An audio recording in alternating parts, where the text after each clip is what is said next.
Hi again, everyone. I'm Ollie Matthews. This is the Narcissistic Resistance, and this resistance video is sponsored by contribution from Anonymous. And this is Anonymous from You Control the Narcissist Rabbit Hole After No Contact. And here's her story. I am aware I tend to ramble, but I really thought about this for a few days prior to attempting to write about it, so let's hope that helps. I am super paranoid about being called crazy. Having said that, I am aware this sounds crazy, but I am hoping by telling the truth about this that you or a viewer can relate and help. My father has been dead for 22 years, give or take. However, when he was alive throughout my young adult life and adult life, if I were thinking about him or vice versa, he would call or I would call him. Our relationship was pretty much industrial strength codependent. I have had similar experiences with other men, like if we were a particularly toxic relationship all the way around on my end too. I used to think it was some sort of weird emotional connection. Like to be able to know when the person is in trouble thinking about you or whatever. This has not happened with females with whom I've had a friendship. I'm not buyer in the women, nothing wrong with that, just clarifying, which seems telling to me, but that's besides the point. I have had similar experiences with my children, though not often and sometimes not. I'm not implying that I'm psychic or anything along those lines. Lately I've been thinking that isn't really what's going on. It could be pure coincidence for sure, though the accuracy rate seems high for that to be going on. Yesterday I was thinking about the fact that I cannot lie successfully, not even a little. I am the worst liar you will ever see in life. When I was planning to leave my spouse many years ago, I realized he could not read my mind, and if I lied, I could be confident he would not know any better, which I found out to be true. While it served a purpose at the time, I did not hone that skill because honesty is the most important thing in the world to me.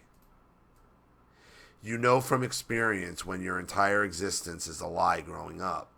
You learn to hate lying in a way that most people cannot appreciate. What I think is the root of this lying and weird connection thing is this. I know that I cannot lie because I was forced to compete with adults, namely my parents, as a very young child. Their goal was to hurt me in many ways, and mine was not to get hurt at whatever means I had access to. A seriously dim-witted adult can beat a child at a game because of sheer life experience alone. My parents were always a step ahead of me, and rarely did I ever win. I think that's where the thought people could read my mind and therefore realize I was lying. They were like omnipotent gods because they were adults. Well, yeah, and I've done videos on this before. The narcissist makes you believe they're omniscient. They're not. They're not. They're just planting seeds all over your life. It's not a psychic connection. It's not. It's a lifetime of being trained that they're omniscient.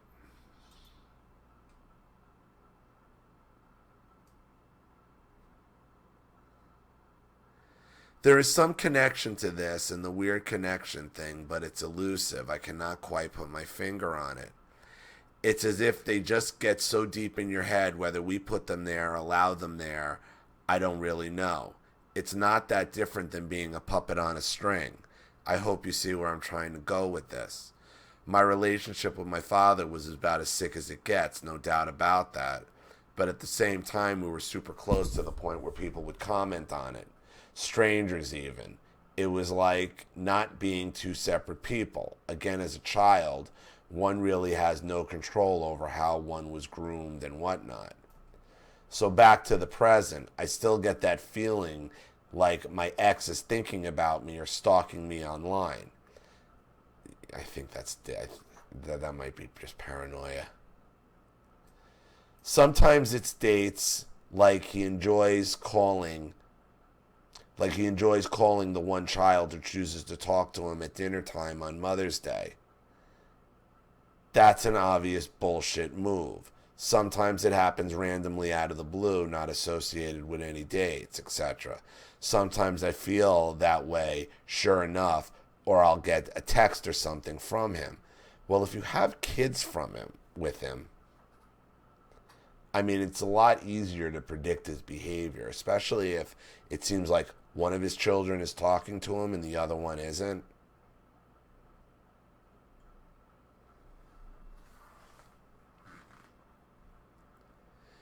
Is this something we do to ourselves? Is it some weird energy thing? I've been staying out of the rabbit hole for the most part, especially since my father is dead and my mother, Virginia, not even kidding, aka the Dragon Lady, lives in some weird existence where nothing that happened happened and things that never happened did, and it's beyond pointless to confront them or try to clarify things, and no contact anyway.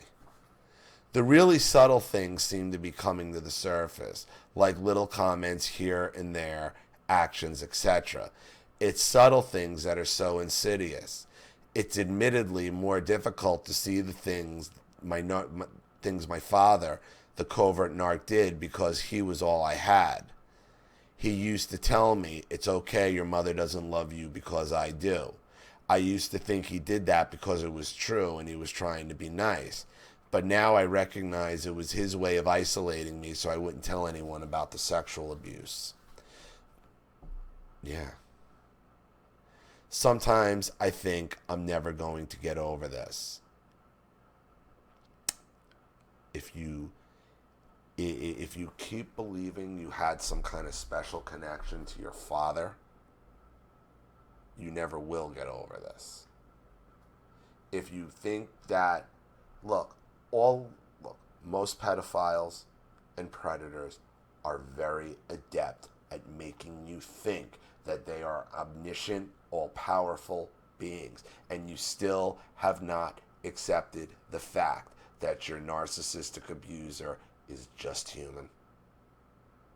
He's only human. He's just a con artist. And because you question whether he's human or not, or these powers, you're questioning it everywhere in your life, where things are just coincidences and your behaviors that become predictable to these toxic people on the outside, you're not seeing them yourself.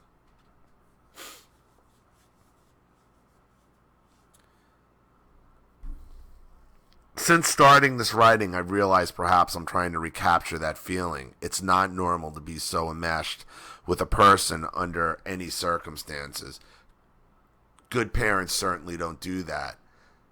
That's the only reality I knew for the first half of my life. Unfortunately, I'm curious to hear your thoughts on that occurrence when you feel like someone is thinking about you, stressed or whatever. You have to get over. You have to realize that your father was human. Okay? Yeah, he was evil. He was a piece of shit, but there was no special power. There was no omnipresent, omniscient power that he had. As far as your ex goes, yeah, he's going to be thinking about you. He's going to be thinking about his kids. I mean, obviously there's some kind of struggle going on if one will talk to him and the other one won't. I mean, it's obvious your ex would be thinking about you. I think about my ex. I'm thinking about my daughter. What you're doing is you're taking what's obvious and natural and should be expected, okay? And because of what you've conflated your father doing, of having some kind of walking the line of being psychic or not, which it wasn't, okay? Because you have to accept there was no bond with the narcissist. You have to accept that. There was no bond because it was all an intimidation tactic to get you to shut up about the sexual abuse. That's it. They're not powerful. There was nothing else. and it's now only natural for your ex, who you still have children with, and there's obviously still some kind of conflict, for you to be able to predict some of his behaviors. You have to accept there was no bond with your father. There was no psychic, there was no connection. It was just all part of his manipulation to keep you quiet. So, I hope that helps. Thank you, Anonymous, for another contribution and story. I really appreciate it.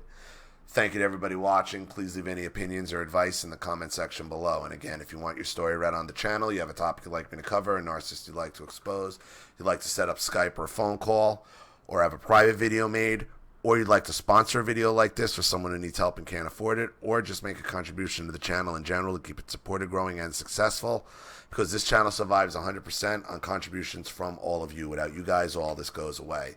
So if you like what you see here and you want to see more videos like this, you know what to do with the PayPal and email links in the description box. Also, please like and share this video wherever you can. Subscribe to my channel if you haven't, and be sure to click the subscription bell to be notified of all my video uploads. I'm Ollie Matthews. This has been the Narcissistic Resistance. Take care.